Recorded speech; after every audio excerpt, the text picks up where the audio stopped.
నమస్తే. శ్రీ గురుభ్యో నమః. శ్రీమాత్రే నమః.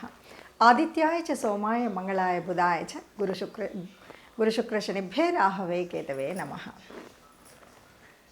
మనం ప్రతినిత్యం కూడా ప్రకృతిలో బతుకుతున్నటువంటి ప్రతి జీవరాశికి ఖగోళంలో ఉన్నటువంటి ఆ గ్రహాల ప్రభావం అనేటువంటిది పడుతుంది.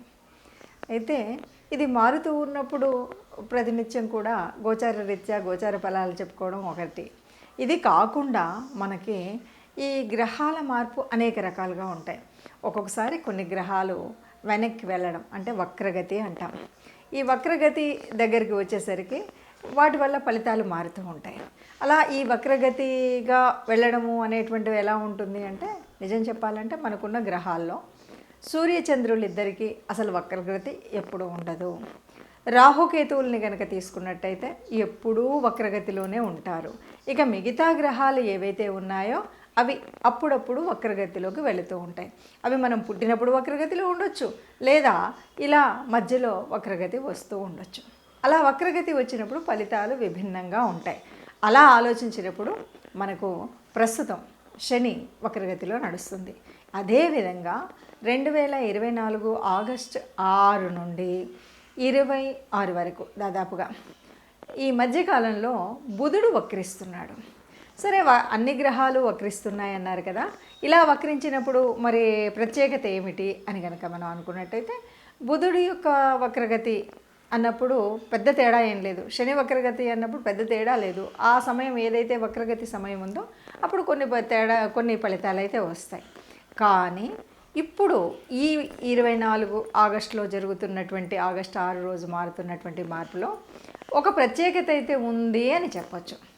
ఎప్పుడైనా సరే శనికి బుధుడికి ఒక సంబంధం ఏర్పడినప్పుడు ఒక యోగం ఏర్పడుతుంది.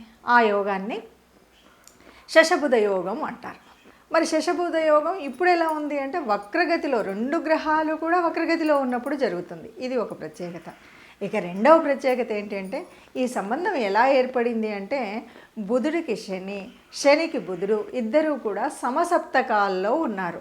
ఇలా సమసప్తకాల్లో ఉన్నప్పుడు ఈ వక్రించినటువంటి 2 గ్రహాల యొక్క ఫలితం వల్ల మనకు జరిగేటువంటి ఈ యోగం ఏ రాశి వారికి ఎలా ఉంటుంది, ఎట్లా ఉంటుంది. అసలు ఎప్పుడైనా సరే శశబుధ యోగం అంటేనే ఆర్థికంగా చాలా అభివృద్ధిని సాధించే విధంగాను, అభివృద్ధిగా ఉండేలాగాను, ఏదైనా పనులు కాని పనులు అయ్యేలాగాను, మనకు ఏ రకమైనటువంటి ఇప్పటివరకు ఉన్నటువంటి ఆలోచనలు, ఊహలు ఏవైతే ఉన్నాయో, కార్యంలో పెట్టాలి అనుకున్నటువంటి ఏవైతే ఉన్నాయో అవన్నీ కూడా కార్యంలో పెట్టడానికి అనువుగా ఉండేటువంటి పరిస్థితి శశబుధ యోగంలో ఉంటుంది. మరి అలాంటప్పుడు ఆ యోగంలో ఇప్పుడు ఏంటి ప్రత్యేకత అంటే, 2 గ్రహాలు కూడా వక్రించి ఉన్నాయి. ఈ వక్రించి ఉన్నప్పుడు కొన్ని రాసుల వారికి బాగా శుభదాయకంగాను, మరికొన్నింటికి మధ్యస్థంగాను ఉంటుంది. అసలు శశబుధ యోగం అంటేనే చాలా వరకు మంచి జరుగుతుంది, కానీ ఎక్కడ కూడా చెడు అనేది కనిపించదు. కానీ కొన్ని రాసుల వారికి చాలా అద్భుతంగా ఉంటుంది. కేవలం అది 20 రోజులు అయినప్పటికీ కూడా కొన్నింటికి మధ్యస్థంగా ఉంటుంది. ఈ 1-2కు అటు ఇటుగా ఉండవచ్చు. అయినప్పటికీ ఈ యోగం మరి దీని ఫలితాలు ఎలా ఉంటాయి, ఏ రాశి వారికి ఎలా ఉంటాయో ఒక్కొక్కటిగా చూద్దాం. తదుపరి రాశి తులారాశి. తులారాశి ఈ రాశి వారికి మరి ఇప్పుడు జరుగుతున్నటువంటి మార్పు వల్ల బుధుడు వక్రీకరిస్తే ఎలా ఉంటుంది అంటే, ఇప్పటికే శని వక్రీకరించున్నాడు, ఇప్పుడు బుధుడు కూడా వక్రీకరించి పోతున్నాడు. మరి ఈ సమయంలో ఎలా ఉంటుంది అంటే, తులారాశి వారికి కూడా ఇది బాగా ఉపయోగపడేటువంటి స్థితి అని అయితే చెప్పలేం. ఇది మధ్యస్థంగా ఉంటుంది. అంటే పెద్దగా నష్టం అయితే ఏమీ ఉండదు. మరి లాభం బాగా ఉంటుందంటే లాభం ఉండదు, సమతుల్యంగానే ఉంటుంది. అంటే అంతకుముందు ఎలాంటి పరిస్థితి ఉందో ఇప్పుడు కూడా అలాంటి పరిస్థితే ఉంది. మరి అలాంటప్పుడు ఈ యోగం వస్తే మాకెందుకు ఈ ప్రత్యేకించి దీని గురించి చెప్పడము అనొచ్చు.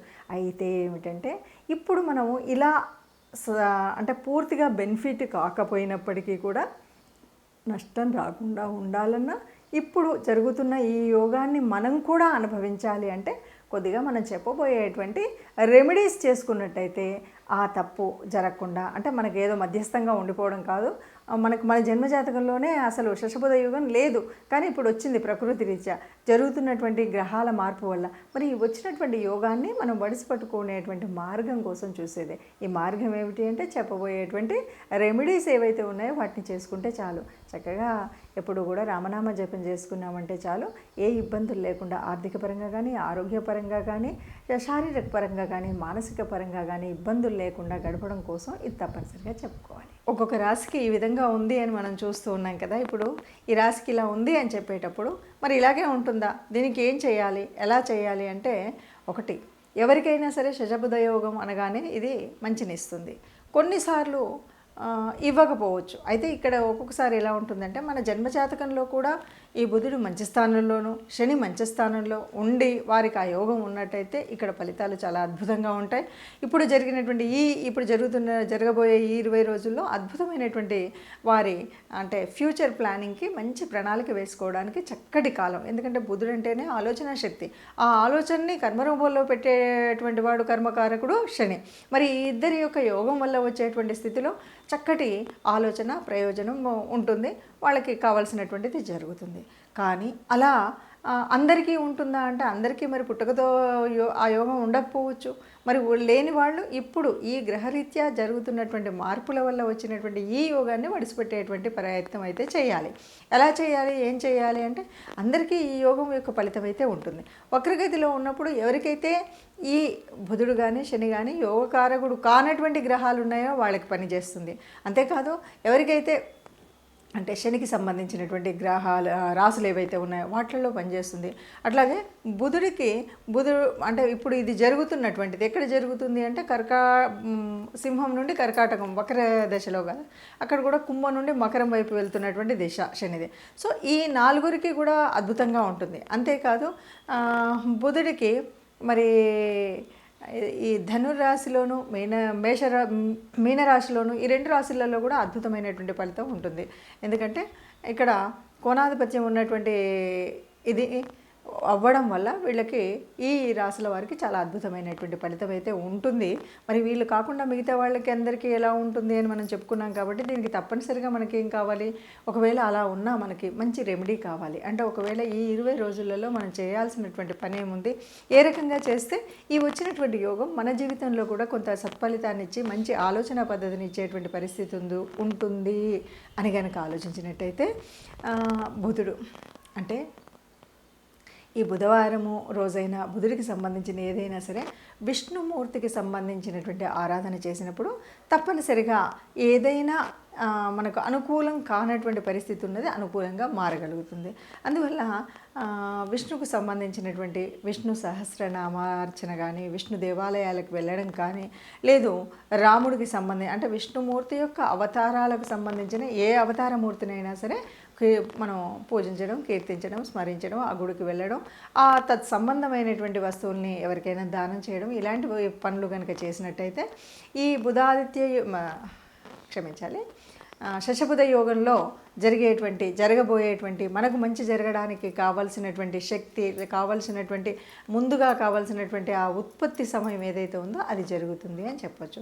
అందుకుగాను చేయవలసినటువంటి రెమెడీస్ అంటే ప్రత్యేకంగా ఏమీ లేకపోయినప్పటికీ విష్ణు దేవాలయానికి వెళ్ళడం కానీ, విష్ణుమూర్తిని అర్చించడం కానీ, విష్ణు సహస్రాన్ని వినడం కానీ, వీటితో పాటు విష్ణుమూర్తి అవతారమూర్తులైనటువంటి ఆ అవతారాలు ఎత్తినటువంటి ఆ అవతారంలో కృష్ణావతారం అవ్వచ్చు, రామావతారం అవ్వచ్చు, మీకు సంబంధించిన ఎందుకంటే రాముడు కొంతమందికి ఇలవేల్పుగా ఉంటాడు, కృష్ణుడు కొంతమందికి ఇలవేల్పుగా ఉంటాడు. అంటే మీ ఇలవేల్పు ఎవరైనా సరే, మీ ఇష్టదేవత ఎవరు ఉంటారో వారికి అనుగుణంగా మీరు దానికి అనుబంధంగా ఉండేటువంటి దేవతా ప్రార్థన చేయడం మర్చిపోకూడదు, ఆ దేవాలయానికి వెళ్ళడం మర్చిపోకూడదు.